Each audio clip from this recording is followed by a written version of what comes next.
everyone, my name's Alex. Welcome to Storytime. I have all kinds of great stories for you today. They are all about food. Before we get into it though, I have to tell you just a couple of things. So first off, if you like this Storytime, definitely check out all the other Storytimes we have on AADL TV. They are amazing. Also, check out the fun kids craft projects, and also check out the Saturday show. I think you'll like it. Also, if you are a summer game player, I have a Summer Game 2020 game code for you. Looks like this. Hit pause if you need to. Okay, cool.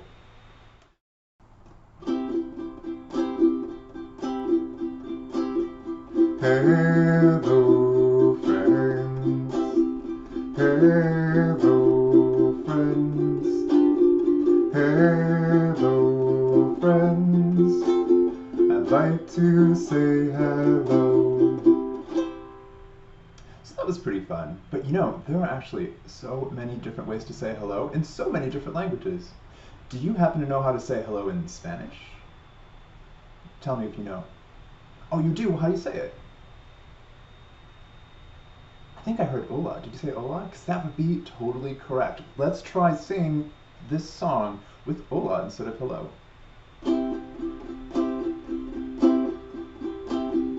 Hola, friends. Hola, friends.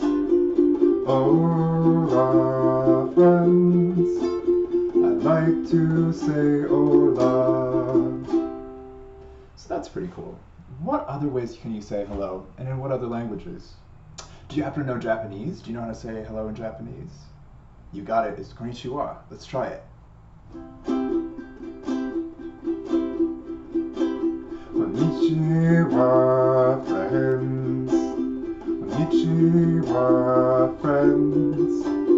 Konnichiwa, friends. I'd like to say konnichiwa.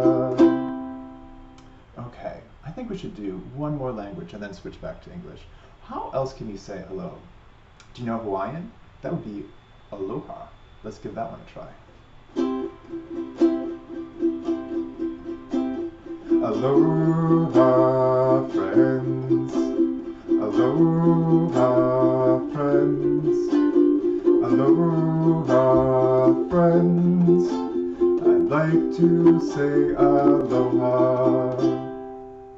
All right, one more time, but in English.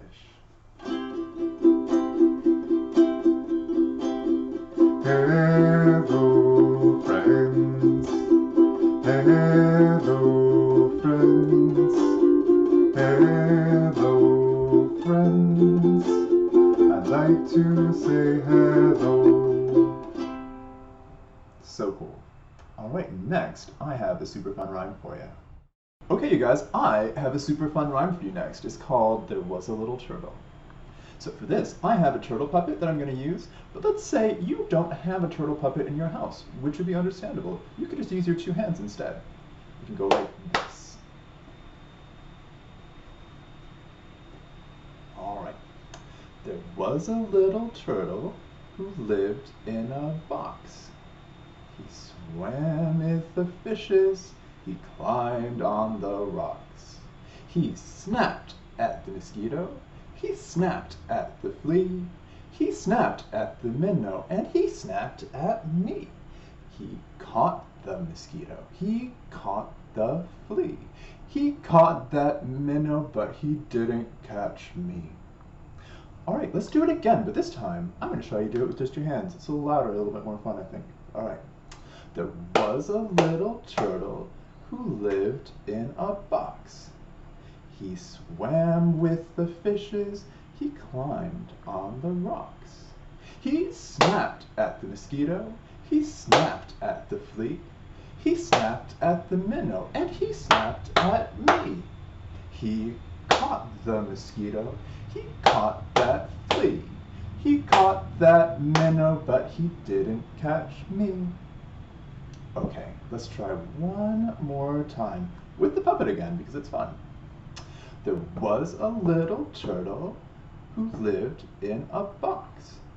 He swam with the fishes and he climbed on the rocks. He snapped at the mosquito. He snapped at the flea.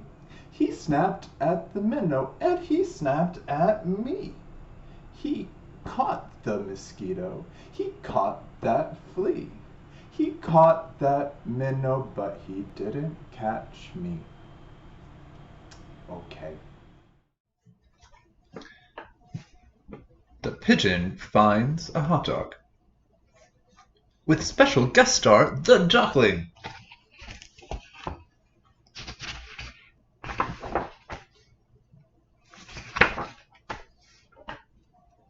Oh, there's Pigeon. Ooh, he says, a hot dog. Yummy, yummy, yummy. Ah, uh-oh. There's Duckling. Pigeon says, may I help you?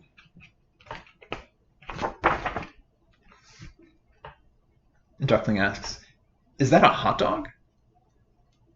Not a hot dog. My hot dog.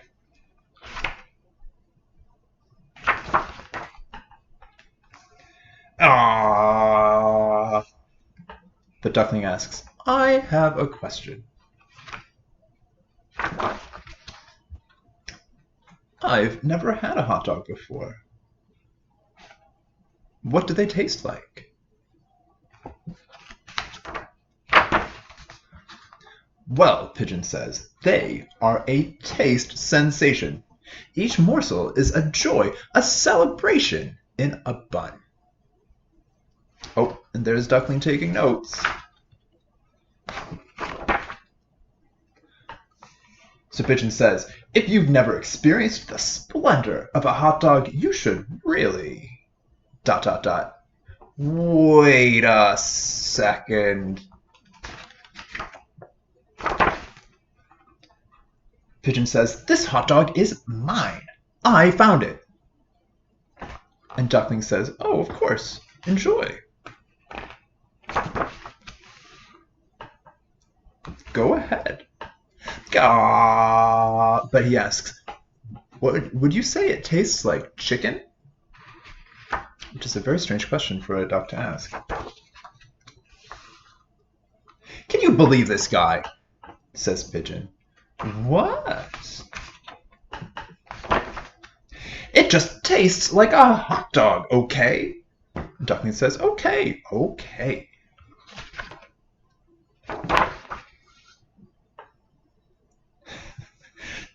So Duckling asks, so it doesn't taste like chicken then? Oh, for Pete's sake. And Duckling just says, hey, I'm a curious bird. That's it, says Pigeon. It's my hot dog, right? Mine, mine, mine. This is unbelievable. Finders keepers is what I say. I'm just a curious bird. Does it taste like chicken? Blah, blah, blah. Yeah, right. I can't take it anymore. What am I supposed to do?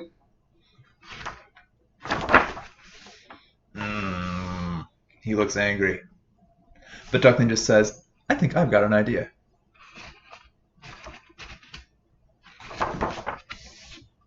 And oh hey, look, they split it. And Pigeon says, you know, you're pretty smart for a duckling. And all the duckling says is, needs mustard. Crafty little guy. The end. Okay, you guys, it's time for another song. I think this time we're going to do Hands Up High. Put your hands up high, put your hands down low, put your hands in the middle and wave them so. Put your elbows to the front, put your elbows to the back, put your elbows to the side and quack, quack, quack. Alright, again. Put your hands up high, put your hands down low, put your hands in the middle and wave them so. Put your elbows to the front, put your elbows to the back, put your elbows to the side and quack, quack, quack. One more time. Put your hands up high, put your hands down low, put your hands in the middle and wave them so. Put your elbows to the front, put your elbows to the back, put your elbows to the side and quack, quack, quack. Okay, awesome. Our next story is called Wolf's Chicken Stew. Now, long, long ago, there was a wolf who loved to eat more than anything. Mainly because he's a wolf, and that's what wolves do. So, one morning Wolf got up, he stretched, and he thought to himself, what am I going to eat today? What do I want? And Wolf decided that he, more than anything, wanted a nice, delicious, hearty chicken stew. So he set himself about finding himself a chicken. He looked high, he looked low. He looked by the river, he looked at the top of the hill, he looked in the woods, and just as he was thinking maybe he would never find himself a good chicken, he was walking by the farm, and there, lo and behold, was the biggest, fattest, healthiest looking chicken he had ever seen. He said, oh, here we go. Here's the chicken for my stew. And he crept up, and he crept up, and he crept up, and he was almost about to grab her when he had the most diabolical thought. He said, you know, this chicken would be delicious, but she would be even more delicious if I fatten her up first, get her nice and big and juicy. So he slunk off and went back home and continued hatching his evil plan. He stayed up all night long, cooking and cooking and cooking, until he had a stack of enormous, delicious, beautiful pancakes. He had 100 of them, with maple syrup and butter on top. So, having cooked them, he picked them up and he brought them over to Chicken's house, and he left them right in front of her door. And then he slunk off and watched from the bushes.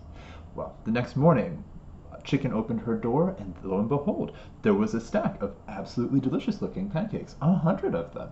So she brought them in, and Wolf said to himself, oh yes, my beautiful chicken, you eat those pancakes, you get nice and fat. And then he slunk off home and continued with his evil plan. Next, Wolf stayed up all night, and he cooked and he baked and he cooked and he baked until he had an enormous pile of delectable donuts. He had 100 of them. And he said, oh, there we go. And he brought them over to Chicken's house. He left them on the door, and then he slunk off to look from the woods. Well, when Chicken opened her door the next morning, lo and behold, there was an enormous pile of donuts, 100 of them. And she said, my goodness, what luck. And she brought them in and closed the door behind her. And then Wolf said to himself, oh, yes, you eat those donuts, my beautiful chicken, you get yourself nice and plump. And then he slunk off and went back home to continue with his evil, devious plan. Well, next, Wolf stayed up all night. He cooked and he baked and he baked and he cooked until he had an enormous, sky-high cake, 100 pounds worth of cake, with beautiful strawberries and sprinkles on top. And then he brought it over to Chicken's house. He left that beautiful, enormous cake on her door, and then he slunk off to the bushes to look. Well, the next morning, Chicken opened her door, and she looked up, and she looked up, and she looked up, and she looked up into the sky, and there was 100 pounds of enormous cake in front of her. And she said, oh my goodness, what luck! And she brought it in and closed the door behind her. Well, Wolf said, yes, yes, eat that cake, Chicken. Make yourself nice and plump, and you will make a great addition to my stew. Now, having done all of this, Wolf decided, you know, I've given Chicken 100 pancakes, and then 100 donuts, and then 100 pounds of cake. She must be enormous by now. I think it's time to grab her and make stew. So, instead of cooking that night, he slunk over and crept up and decided to look in Chicken's window to see what he could see. And he looked in, and instead of one giant fat chicken, he saw a perfectly normal-sized chicken with 100 little baby chicks. She had a family. Well, when Wolf saw that, he realized, oh no, I can't eat chicken. She has babies. I can't do that. So he crept over to the door, and just as he was walking by and about to leave, Chicken opened the door, and she looked out and she saw Wolf, and she said, oh, I know who had brought us those donuts, and I know who brought us that cake, and I know who brought us all those pancakes. Children, it was Mr. Wolf all along. So, and then she said, children, come around and give Mr. Wolf hugs for bringing us all of this delicious food, which they did, and it was so nice. And then at that moment, Wolf realized that he could never eat chicken, no, not even a little bit. So, instead of having chicken stew that night, Wolf had a beautiful, lovely supper that Chicken made for him and all of her little chicks. Aw shucks, he said, as he was walking home. That chicken and those chicks were so nice. Tomorrow I will have to make 100 cookies for them to say thanks, which is exactly what he did. And it was a yummy idea. And everyone had a good night. And actually, everyone lived happily ever after. The end. All right, time for another song. What should we do this time? I think we'll do the pirate song, because I haven't done it in like forever. All right, 1, 2, 3. When I was 1, I sucked my thumb on the day I went to sea. I climbed aboard a pirate ship, and the captain said to me, oh, you'll go this way, that way, forwards, backwards, over the deep blue sea. When I was 2, I tied my shoe on the day I went to sea. I climbed aboard a pirate ship, and the captain said to me, oh, you'll go this way, that way, forwards, backwards, over the deep blue sea. When I was 3, I skinned my knee on the day I went to sea. I climbed aboard a pirate ship, and the captain said to me, oh, you'll go this way, that way, forwards, backwards, over the deep blue sea. When I was 4, I shut the door on the day I went to sea. I climbed aboard a pirate ship, and the captain said to me, oh, you'll go this way, that way, forwards, backwards, over the deep blue sea. Oh, what fun. Let's do it again, but this time you guys should sing along. When I was 1, I sucked my thumb on the day I went to sea. I climbed aboard a pirate ship, and the captain said to me, oh, you'll go this way, that way, forwards, backwards, over the deep blue sea. When I was 2, I tied my shoe on the day I went to sea. I climbed aboard the pirate ship, and the captain said to me, oh, you'll go this way, that way, forwards, backwards, over the deep blue sea. When I was 3, I skinned my knee on the day I went to sea. I climbed aboard a pirate ship, and the captain said to me, oh, you'll go this way, that way, forwards, backwards, over the deep blue sea. When I was 4, I shut the door on the day I went to sea. I climbed aboard a pirate ship, and the captain said to me, oh, you'll go this way, that way, forwards, backwards, over the deep blue sea. Bear says thanks.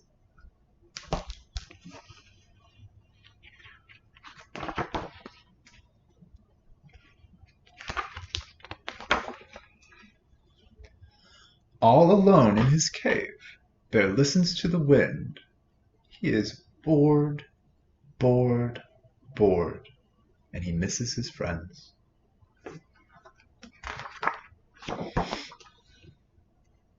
I could make a big dinner, he says, a feast I could share. But he looks through his cupboard, and the cupboard is bare.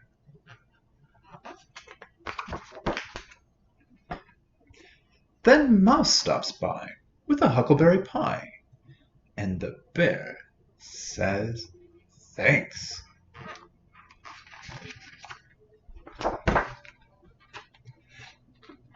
Bear says, goodness me, a delectable pie.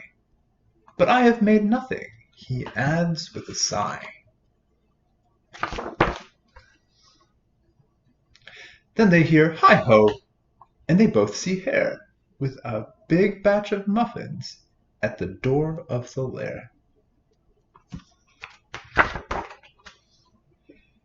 Hare hurries in from the cold rushing wind, and the bear says thanks.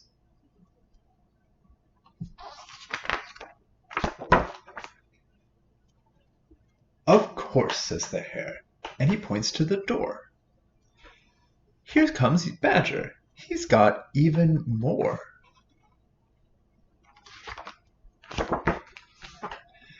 Brr, says Badger as he tromps inside. He sets down his pole and he smiles real wide. I'm back from a stroll at the old fishing hole. And the bear says thanks.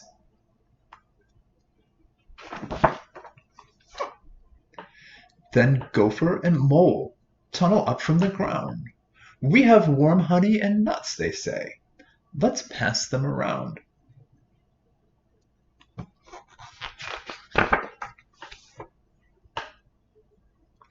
Then there's a flap and a flitter, and a flurry in the den, when in flutters Owl, with Raven and Wren. We have pears from the tree, they say, and herbs to brew tea.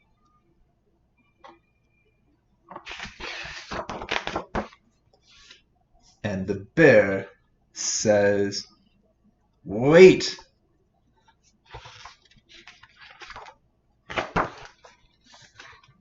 Bear mutters, and he stutters, and he wears a big frown. Bear sighs and he moans, and he plops himself down. You've brought yummy treats, he says. You are so nice to share. But me, I have nothing. My cupboards are bare. Oh, look, he's so sad.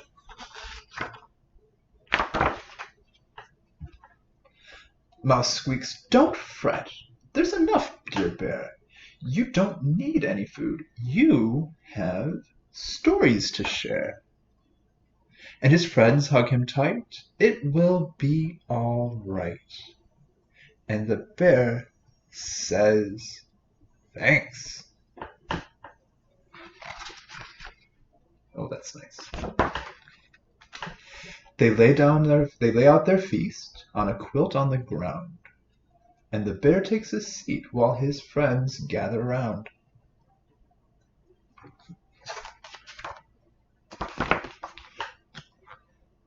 In a cave in the woods, in a warm, bright lair, the friends feel grateful for their good friend Bear. They pass around platters, they tweet and they chatter, and they all say thanks.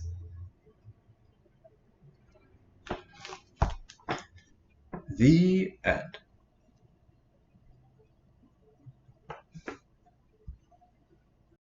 Okay, you kids, it's time for another song. What do you think we should do? What do you think about the Grand Old Duke of York?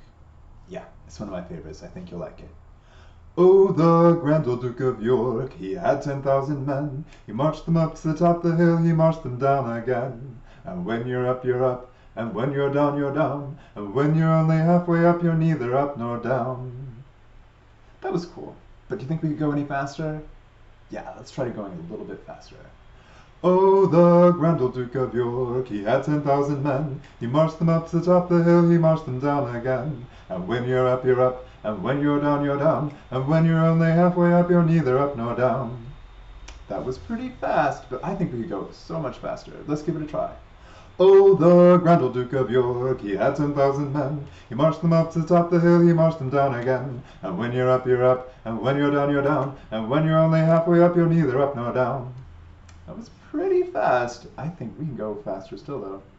Oh, the Grand Old Duke of York, he had 10,000 men. Marched them up to the top of the hill, he marched them down again. And when you're up, you're up, and when you're down, you're down. And when you're only halfway up, you're neither up nor down. That was pretty fast, but I think we can go super, super fast. Let's give it a try. Oh, the grand old Duke of York, he had 10,000 men. He marched them up to top of the hill, he marched them down again. And when you're up, you're up, and when you're down, you're down. And when you're only halfway up, you're neither up nor down. Okay, one more time, but we're gonna go like so crazy, super lightning fast. Let's do it. Oh, the grand old Duke of York, he had 10,000 men. He marched them up to the top of the hill, he marched them down again. And when you're up, you're up, and when you're down, you're down. And when you're only halfway up, you're neither up nor down. Actually, we're gonna go one more time. I think we can go even faster. Let's do it. Oh, the grand old Duke of York, he had 10,000 men. He marched them up to the top of the hill, he marched them down again. And when you're up, you're up, and when you're down, you're down. And when you're only halfway up, you're neither up nor down. Oh my goodness, that was so fast. That was awesome. But it's time for a story. Let's do one. Okay, next I have a story for you. It's called The Enormous Turnip, and it goes a little bit like this. Once upon a time, a long, long time ago, there was a farmer who lived on a big, happy, healthy farm. And this farmer loved turnips more than anything else in the whole world. It was his favorite food. So, in the spring, like he did every year, he took turnip seeds, he plowed his fields, he planted those seeds in the ground, and it rained, and the sun shone, and he waited all summer long for what he was hoping was going to be an amazing, amazing harvest of turnips. Well, fall came, and as the turnip leaves turned green and then yellow, he knew it was starting to get time to harvest. So he went out to the fields, and he